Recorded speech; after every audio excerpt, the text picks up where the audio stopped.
wings were set on tracks. You crank it, and that would tighten up a cable, pull the front of the wing up, and the back of the wing, which was hanging down, you'd raise that up with a chain falls. There was a chain falls on each wing. And depending on whether you were trying to knock the top of the banks off, just clear the road, depending on where you had the wing, whether you had it down, what was riding on the shoes on the road, or up like this, or up like this, just piling the snow up. It wasn't very wide, but the thing is, it did the job because a lot of times you get heavy winds and real snow drifts, and you couldn't get through. I mean, you just couldn't. So all the roads in town were mostly dirt roads, except maybe for a drink water road. Maybe that was tar. Drink water was tar and a long time. in '88, but everything else was dirt. And they used to use that when they get the bad storms. They crank that thing up, and out we go. The thing was that you were on paved roads. You had what they called grouses on the tracks, a piece of steel stuck up yay far. And on the pavement, of course, they wouldn't dig in. And when you get up against a hard snowbank or something like that, you'd just sit there and spin.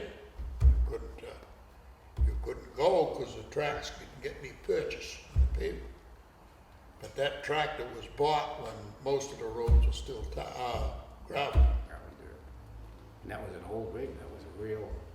I must have bought that Oh, in the early '30s, and maybe '20s or something. Oh, late 20s. Yeah. So you remember being on the back of it? Yeah. Can you talk about that again, so we get that on? Well, I can. There was a little cab. I think maybe two people could sit in the cab, if I remember right. I don't know. Well, it wasn't really room for two people because you were working the levers. But on the back, there was a platform that you stood on, almost like Just a had a horse. piece of canvas hanging down over you. And I've not ridden, but walked many miles behind that tractor because you're standing there in the back of the tractor and it might be 10 above with the wind blowing. Pretty cold. And you'd get pretty cold, so we'd walk behind the tractor. And the tractor only went like 4 or 5 miles an It hour. wasn't very fast. And you could walk behind it and keep warm. Dickie Perkins and I don't know how many miles we walked behind that I tractor. can remember when I got, you guys were a little older than that, maybe a couple of years older. And, yeah, it was always, they'd come up our way, and I think even Steve Kuchty used to do it once in a while. Yeah. But it was amazing because they wrote all the town, most of the roads were dirt. And some of the towns, like the Curtis Road, they don't use anymore. But the buses all used to go all over the town, and it took an hour or so. You know, I'm 81, and I helped tar almost every road in this town for the first time. With Punky. Yeah. We Yeah. tarred a lot of roads for the first time. King Street, Fountain Hill Road, Fountain Hill Road is this one. But out here, Is there any dirt roads in town? Well, I think Fine Pan Hill, that little road on the right-hand side, Fine it doesn't Pan go, Lane. doesn't go all the way through. It's dirt on the other end. But that's the only place. that road goes all the way through. Well, yeah, it goes through, but it's dirt on the other end. Yeah.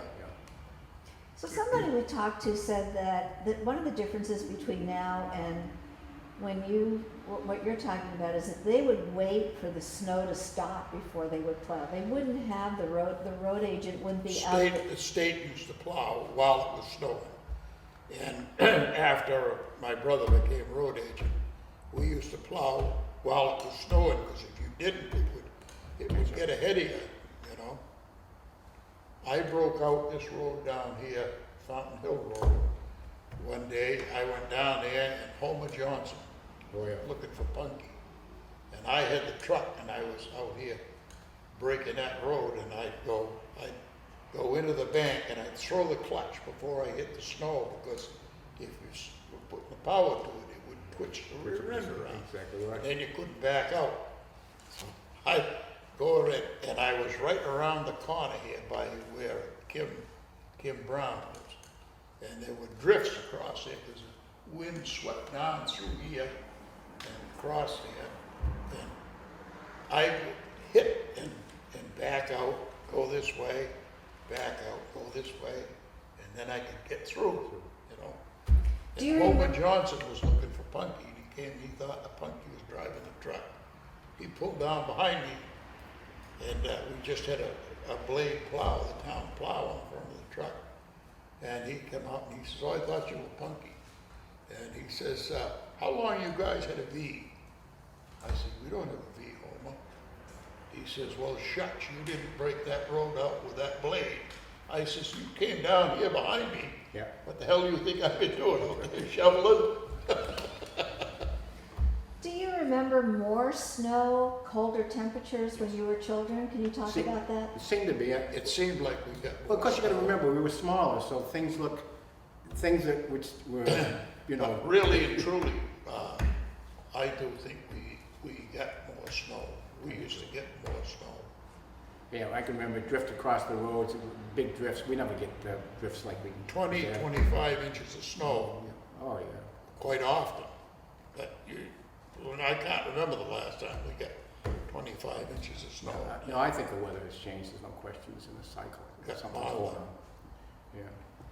Yeah, and of course, the big thing was I remember in the little the wooden schoolhouse where Ackerman School is now. Of course, that was a two-room wooden schoolhouse. And you went there. I went there. We used to have 3 grades in each room, 1 teacher each room, and a big pot-belly stove. We'd heat that up, and we had an outhouse. We didn't have running water, an outhouse, and they had. No, you didn't. When you went there, you're younger than I am, but when you went there, they had those chemical toilets in the. But they were like they put those in when I was there. It was like it wasn't really like an outhouse. So they didn't have any. They had an outhouse where the woodshed was. Yeah. And we had to pump our own water. Yeah. We had to go out. Pump Kids would outside. pump the water and bring it in and put it in those crocks. Yeah. Remember, and with paper cups and stuff. Because then they had the fire. When I was in 6th grade, they had the fire in the school burned down. That ended that. That was the 3rd fire they had. That flattened it. That's when we built the brick school. Yeah. That was My mother and Gordon Perfect and Eleanor Mowbray were on the school board when that happened. And I went to Seabrook for a while at the school. I went down to Dearborn Academy. Dearborn Academy, that's Yeah. exactly right. Some of us, and then they sent some of us to Hampton for a while. But yeah, that was a trying thing. Happened on a weekend, if I remember right, Saturday or Sunday or something, during the school.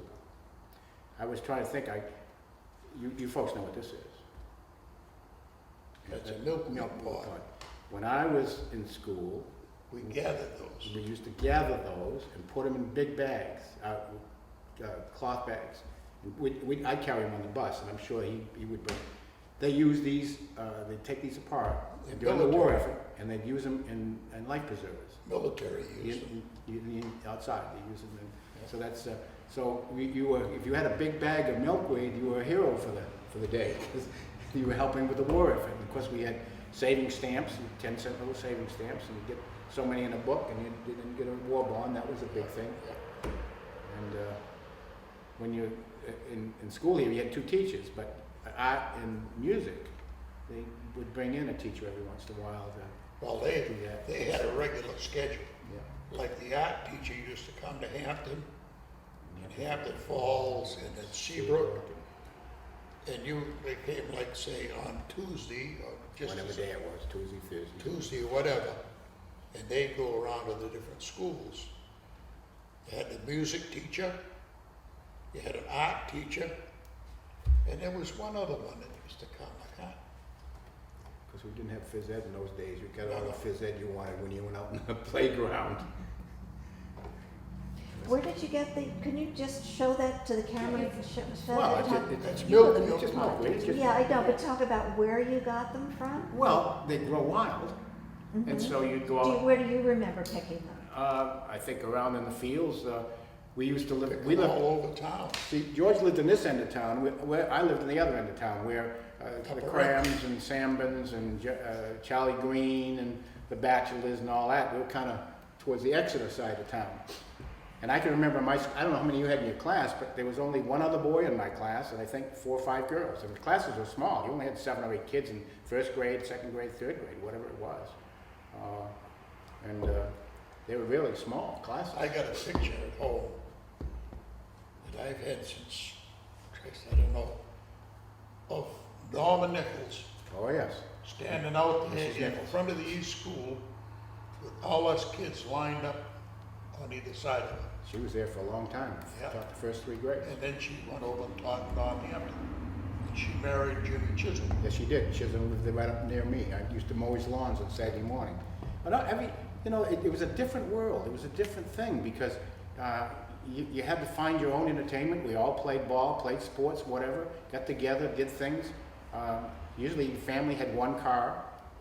Shopping was Saturday nights and eventually went to Friday nights. That's when the family went shopping and somebody stayed home and took care of your brothers and sisters. There was only about maybe 500 people in town. I don't remember. Remember Pearly Ladd? Curly Ladd, our chief of police, I painted his headlights black one night. He used to sit down in the common, keep us kids from raising hell. He was sitting in his car and I don't know whether it was Paul Moore, I can't think of the other guy's name, went up and talked to him, and I snuck out there with a bucket of paint, painted a headlight, it's black, and he'd get out of his car and stand in front of the headlights, and he'd holler, "You kids come out here, you kids come out." When he painted his headlights black, he was lost. Wait for these motorcycles to go by. We did a lot of little pranks, but we never did anything really, I think, that hurt anybody or harmed anybody. I'm gonna just ask you to hold off until the motorcycles go by. We always used to put the light out in front of my father's house, that street light. Well, how about when you used to load the cannons up? Yeah, but Jimmy, Dickie Perkins, one night my sister and I were out there throwing rocks at that light. We couldn't hit the bulb, knock it out, you know. Dickie Perkins came down, one rock, pow, he blew it out.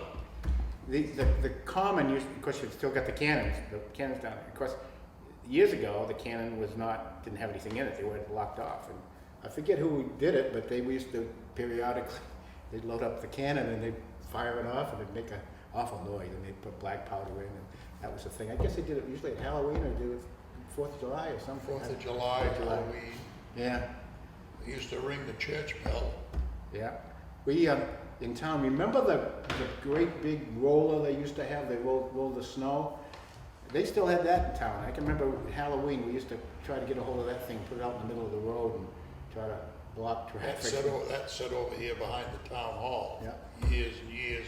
In the- Finally rotted up. Yeah, in the old days, they had a roller, and of course, before automobiles came along, they used to roll the streets with this huge roller to pack it down so the sleighs would be able to, horses and sleighs would be able to go in the wintertime. rather than Dad said when the electric car came in, that was in, like I say, 26, 27, they had a line that came up over Route 1, Yeah, right. came along, went to Hampton, and Dad said that would be the only thing plowed. And that was when first we're getting a lot of delivery trucks and cars around. Dad said you'd get on the trolley tracks and ride, you'd meet a car coming the other way, and one of you had to pull off the tracks so the other could get by, and then help the guy get back on the tracks to go. And I've got a piece of that trolley track down at my house. I have a piece of trolley track. I have a piece of the flagpole that stood on the common. And what's the other thing I got that I want to give the Historical Society one of these days? George, you talked about the salt marsh earlier. Was there a problem with flooding with the marshes? No. Just on flood tide. Yeah, really high tide, maybe There's some nothing hurricane. to hold the water back. When you get an east storm, like a hurricane or something like that, that's blowing the water in, it'll sometimes go over the road down here on Lafayette Road, on the marsh, Seen that. but very seldom, very seldom. One hurricane, my Uncle Will had the retreading place up to Exeter, Yep. Will Cannon. Yes. He He was your uncle? Yeah, he was married to Dad's sister, Elsie. Anyway, he was the world's worst driver. We used to watch him in the morning. He kept his car in the barn, in the winter. And he'd come out, and if he got stuck, he'd never get out and shovel or anything like that. He'd just sit there and whine and grind the wheels until he finally got down to where he'd get the traction and he'd get out. And we used to watch him, and one morning, when Gene plowed the store yard, a lot of times he'd leave a pile of snow each end with the gas on it. Get just as close as he could to the tractor. Watch Uncle Will back out of the barn there one morning, and he'd sit there and look right straight ahead, and he backed out, put the rear end of his car right up on that snow pile, sat there and Didn't go anywhere. we were all watching about the front window of the house. We thought he was going to blow the engine before he got the thing going again. Paul, I interrupted you when the motorcycles were going by, and you were starting to say something that I think is really important for us to get. You were saying that you did pranks as a kid, but they weren't. They were. I think they were. I don't. Let me just interrupt and just say the pranks that we did as a kid. I think they were harmless. I mean, we would the younger guys would like to like Johnny Cram and stuff. You know, we'd take his nighttime. We'd go down and we'd get all the guys together and move his tractors around and put them down in the fields, or just things like that. We used to take tires and put them in the middle of the road and set them on fire. That sounds like that's a harmless prank. What it used to do is we used to burn right down through the tar. But I don't think it was anything that was permanent hurt anybody. But yeah, we did a lot of stupid things. Like the old thing about putting some cow manure or stuff in a bag and putting it on somebody's doorstep and lighting the fire, and they'd come out and step on it to try to put it out. I mean, those are things that we did, and they'd get upset with us, but it was a one-time thing. Put something on somebody's roof, a barrel, something. You know what we used to do around the store there? It was a guy, Dr. Straw, and Yes. a son, Eldred Straw. Yeah. We always called him Zeke. And we'd be sitting around the store there in the evening when they used to stay open till 9 o'clock in the summer, and say to Zeke, "You got to climb up that pole that had the Jenny sign on it out front there." I can do that. And he started shinnying up, and he got about 2/3 of the way up, and we got rotten oranges and stuff that, out in the back of the store, and pelted him with kept him up on that pole for about an hour and a half, I think. But I mean, it was just things that, you think to do. And I remember one time we did move that roller. I think they had it up, they were trying to roll Sandman Road for something. They used it when it was still usable. It was starting to fall apart, but you're right, but it was wooden slated slats and stuff. And it was sitting there in the corner for some reason.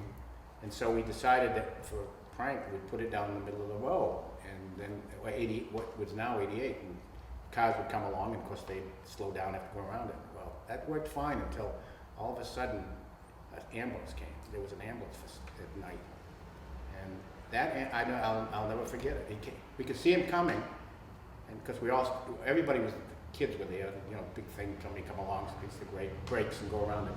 And this ambulance came, and how he got by that thing out in the middle of the road, I'll never know, but he did. He got by and stuff. I want to tell you, us kids moved that thing out of the road pretty quick after that. It scared us more than anything else. I'll never forget that. We used to pull some pranks on Johnny Cram, which lived down in our area. He was the butt of those jokes. And the amazing thing is, he decided one year he was going to get us. He wasn't going to allow that because we always went at night. So we heard that he was going to wait for us. So instead of going down at night, we went down about 5 o'clock in the afternoon, just when it got dusk, and did it. And all of a sudden he goes out. He finally said, "Okay, all you guys," he told everybody, "get the word out. Right? Do what you want, because I'm not going to play your game anymore." You know what? We never bothered him after that. It wasn't any fun anymore.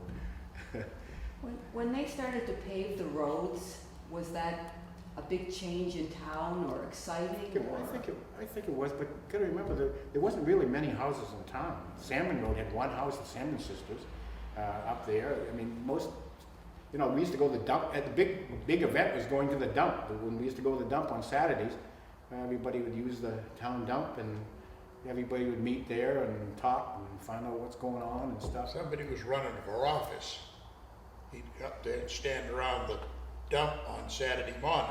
Meet everybody. And, you know, in the course of the day, he'd meet most of the people and he'd do his campaign in there. Yeah, it was a different thing. I hated the bus ride because they went all over those old dirt roads and stuff, and even Curtis Road. And by the time you got to school, you'd either be sick or whatever. But it was a long ride to go to school in those days. It took you a whole hour. I think from my house, we lived up on Salmon Road, and to go all over and to finally get down here, it was a good hour's ride on the bus. Just And the everybody roads used- were bumpy. bumpy. I can remember my father, we had an old car, it was called a Durant. And in the old days, when a lot of cars didn't, in the wintertime, you'd have to crank them. I mean, you didn't have much money, and that was what, only one car, you crank it. And I can remember my father building a fire, taking some wood and stuff and putting it underneath the car at night. In the morning, he'd go out and start a fire under the car to heat the oil up so he could crank the thing and start it, the old Durant. And you only had one car, and you had it when you got, so that we were teenagers and stuff and got our license. Of course, you always got your license on your 16th birthday. First day, when you turned 16, you went and got your license. That's the way it was. That was a big thing. Oscar Scammons was the inspector over in Hampton. Yeah. And we used to go over there. I remember I went over, wrote out the written test, and Oscar says to Dad, he says, "Well, Russell, can the boy drive?" Dad says, "Hell, he's been driving for 6 years." Oscar says, "I guess we don't need to go for a road test." Oh, no, you drove when you were 11 and 12, you drove tractors and trucks in the fields and stuff and all that kind of stuff. I used to work for Charlie Green during the summer and drive his tractors, and Charlie Green gave a lot of kids jobs in town that, nickels and dimes and quarters, I don't know what it was, pick potatoes and stuff in the fields, and everybody worked for Charlie Green. And you may not believe this, but remember Smithtown and Seabrook, they used to have all of those filling stations down there beyond Howard Johnson's? Yep. They had Gasoline alley. Gasoline alley. They had a war one time, a gas war one time. And they usually had one or two people that would run all they were pumps, if I Yep. remember right. Fortin owned those. And there's all kinds of them, right? Every name you could think of, brand. And it was right on the New Hampshire-Massachusetts border in Smithtown. And I can remember they had a gas war one time, and you used to be able to buy 8 gallons for $1. Well, 12.5 cents a before gallon. those gas wars, I can remember going to Newburyport with Dad, hauling coal, and there was a place over there that sold Quincy gasoline. Quincy Green, 8 for $1. Yep. There was no gas war, that was regular price. Regular price. Yeah. Imagine that, 12.5 cents a gallon. I'm kind of curious because you mentioned that there weren't many homes in town. When you were young and growing up and you started to date, what would you typically do with a girlfriend? I mean, you didn't have movies back then. Everything you could. We won't put that in. Well, No. the Baptist church, there was only one church in town. No, there was a Unitarian church, but that was only open during the summer. My father used to be he was the treasurer of that, but that was kind of just a summer thing. But the Baptist church was the only church in town. And a lot of the social activity dwelled around the church. I mean, you went to They had Christian Endeavor, Endeavor. and what was the other thing they had? I mean, we'd go on hay rides. They had Christian Endeavor once a week or twice a week, and they'd go up and they'd sing and do different things. And Every summer they had Bible school. They had Bible school. They'd go on picnics. They used to take us. The minister Everett Scruton used to take us Kingston Pond. or sometimes to ball games and stuff. He'd always take the kids. What was the one that owned the place that's just beyond? It's abandoned up here. Nobody's living in it. Will Jan. One of the Janvin guy. What was his name? He used to be very active. Allison. And he had his girlfriend. I can't remember what her name was. Frances Roby. And they were very active in doing things with the kids. They'd give transportation, take us, and you'd go to other churches and do social things, and that was the main crux of this. Allison played the organ at the church. He never did get married, did he? He and Francis went together for years and years. Yeah. They were sweet on each other. I remember Allison had a little motor that went on the back of his bike. Yes. Hooked on the back axle, On the had a wheel on it, Yep. and you could tip it up, tip that down. I remember us kids used to go out bike ride with him, and he kept that thing on. Gee, we loved that. And in the wintertime, we went ice skating. That was a big thing. You didn't have any gymnasium. The Hampton Academy High School had that was fairly modern. They had that over there, but we didn't participate in any of that activity. Ice skating, we played hockey. Used to go down here and ice skate in the wintertime.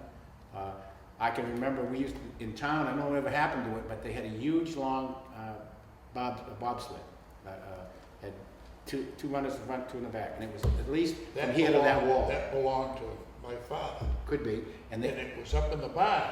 yeah, and they took it out and used it though once. in a Oh while. yeah, we used to haul it up we used to haul it up by Jimmy Elton's. Jimmy Elton's and go down there. Behind the car. That's right. Get about 9 of us on that Oh, you thing. get 50. Where did that thing go? And it was an old wooden, long wooden piece of wood with runners on it and stuff. And No, it had 2 sleds. yeah, yeah, that's right. It was The kind front of sled, you could turn Sure. and steer it. And the back sled was stationary, just on a pivot like that. It had place, running boards like down each side where you could put your feet.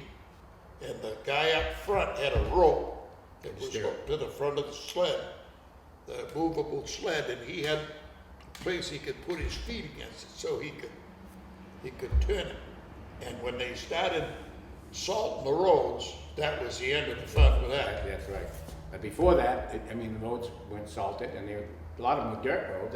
I don't remember if the one up by Jimmy Elton's was dirt, the ones that we used to go on or not. Drinkwater, that was Tar. that was tar for a long Yeah. time.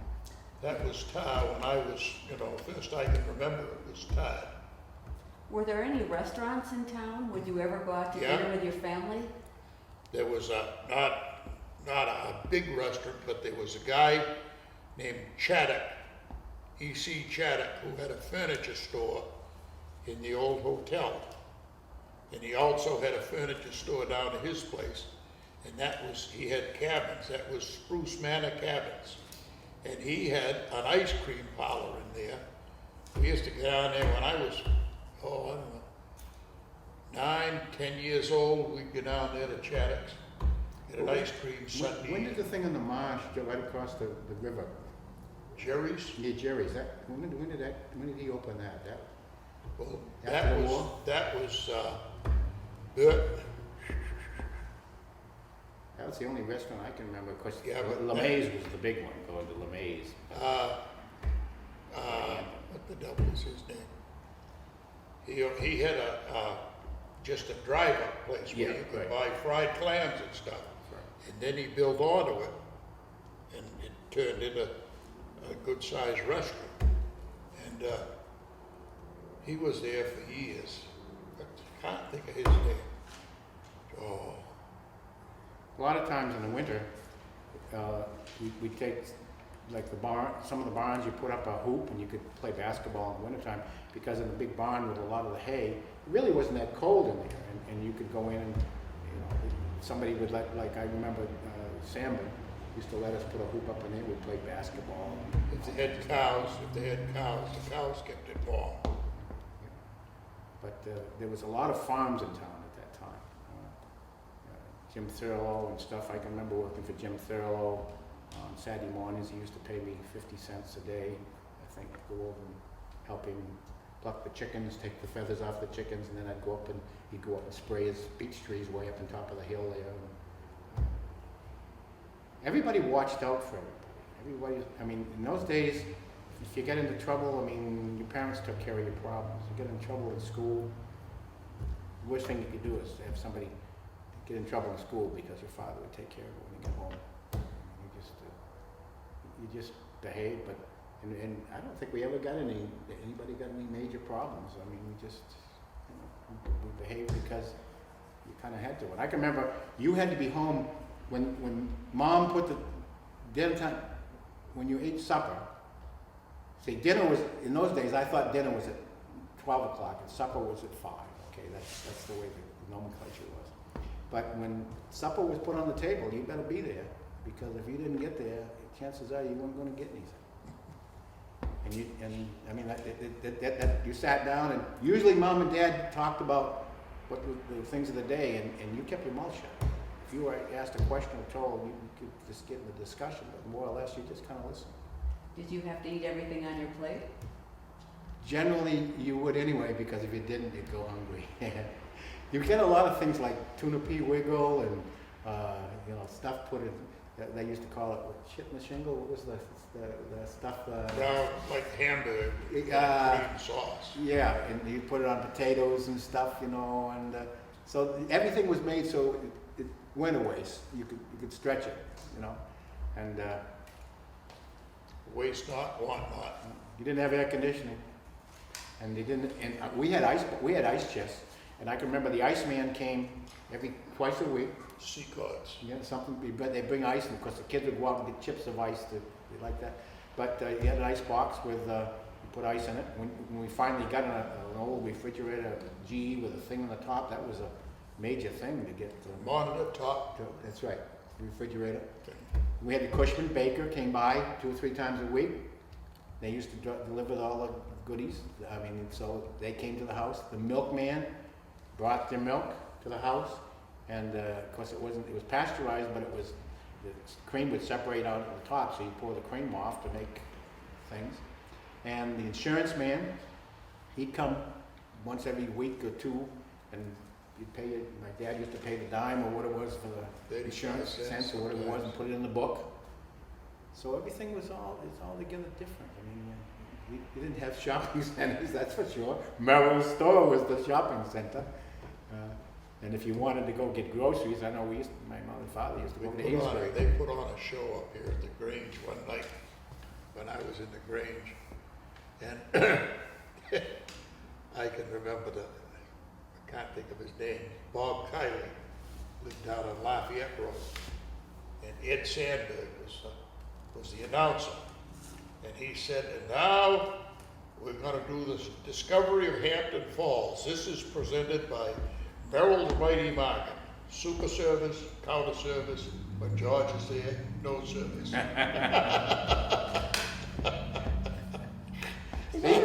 I'm sorry, go ahead. The town hall used to have a lot of activities at the town hall. They had usually square dances, a lot of square dances. Yeah. And they had, in town, they had a bunch of people that would put on plays. I was pretty talented. Yeah, they're pretty talented. They were good plays. They were fun. But I can remember my father hated square dance. So guess what? I was the oldest. So when mom wanted to come down and go square dancing, I had to go because I had to be her partner square dancing. Didn't I hate that? Dancing with mom and square dancing. But there was always stuff going on. I always liked your mother. Isn't she? She was a character. Yeah, she was a character. Yeah, she was a different kind of person. But there was always something going on at the town hall. The big thing was elections, and that was the center of all the political stuff. Town meeting, they had town meeting there, and that was the real. Oh, that was a big thing, town meeting. Oh, yeah, Did everybody come?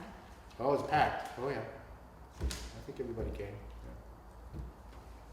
But it was I kind of miss the good old days. Those are kind of different. Ralph Salmon always used to get up and, he was long-winded, thought he was very smart. And one time in town meeting, we got talking about something, and I said something didn't make any difference. Ralph Salmon stood up and he said something about haves and have-nots, and I can't think who was moderator that time. But anyway, he said, I got up and made a comment, and he said, what's that? The haves and the have-nots talking, And of course, I stood up and I said, you passed this thing. They were doing about zoning. And I said, you passed this like that. And I said, a lot of people are not going to be able to afford to live in this town. And I said, kids who grew up here won't be able to afford to live here. And Ralph Salmon said something, and talking about, they said the haves and the have-nots. I can't think who was moderator. But anyway, I said, you shouldn't do this or something. And he says, the moderator said, this was after Ralph and I had a little tangle. And he said, is that the haves or the have-nots talking? And I said, Mr. Moderator, I demand an apology. You do not have the right to make a comment like that. And he sat there for a minute. Jeannie Edgerly was a town clerk. She's sitting there at the table beside him, recording the meeting. And he kind of choked, you know, because he and I had words several times. And he said, what's that, the haves and the have-nots talking? And I said, I demand an apology. And he didn't say anything. And finally I said, Mr. Moderator, I said, I demand an apology. I said, I can take it from Mr. Sandman because he's down here on the floor like I am. But I said, I do not have to take it from you. Dick Bowe was the moderator. And you know, stiff neck. You must have had him some at school, didn't you? Yeah, well, I got, yeah. Anyway, Names are. he looked at Jeannie, and Jeannie went like this, you know, and he had apologized to me in front of the meeting. I came home from the meeting, I said to my wife, I said, I've been to a lot of meetings, but I said, this is absolutely the best one I ever went to. So I want to ask you one more question together, and then we're going to get a little bit of you alone. We'll put you in the hot seat. But I wanted to ask you both before we let Mr. Merrill go. Did either of you participate in the 250th celebration? I did. He did, I didn't. Can you talk about that just a little bit, what that was like? Well, we had a lot of fun at that. We started out, we had a parade. We started out up at Applecrest. Marched down the road here all the way down to Route 1. And we had the Seabrook Militia. Donald Small. All the guys that did, yeah. Donald Small was the captain, and he had a sword with a ball on the end of it, like that, you know. And we're marching down the road, and this guy come along behind us because he wanted to get by. He tooted his horn, and what's his name walked back. He says, "You got a problem?" He says, "I want to get by." He went like this on the hood of his car with a ball on his sword. He went, "How dare you?" What the hell is it? "How dare you defy the militia?" And I don't know what he did to the hood of that car, but anyway, I was in the parade. I was a little bit ahead. I had my Model T touring car, and I just had the bucket seat, the front bucket seat. I didn't have any back on it. Yeah. And I was in the parade. And I got pictures of it in the pictures of the thing there, the parade. And anyway, I still forget that. Donald Small says, "How dare you defy the Hampton Falls militia?" And he went bang, bang, bang on that guy's hood with his sword. But anytime you had something like that in town, everybody turned out. I mean, because, you know, you did because something was going on. I mean, that's what it was all about. Somebody had a fire, everybody they went and helped or whatever. You had a volunteer fire department, everybody worked together. We didn't have our own police department, all we had was Merrill. I think I'm the last charter member of the fire department. First meeting they had was down at Ed Sandberg's, down on the lane there, down behind the Sitco station there. The lane goes Brown's Lane. Oh, okay. And I can tell you who was there at that meeting. And this was when they formed the fire department. This was after the school burned.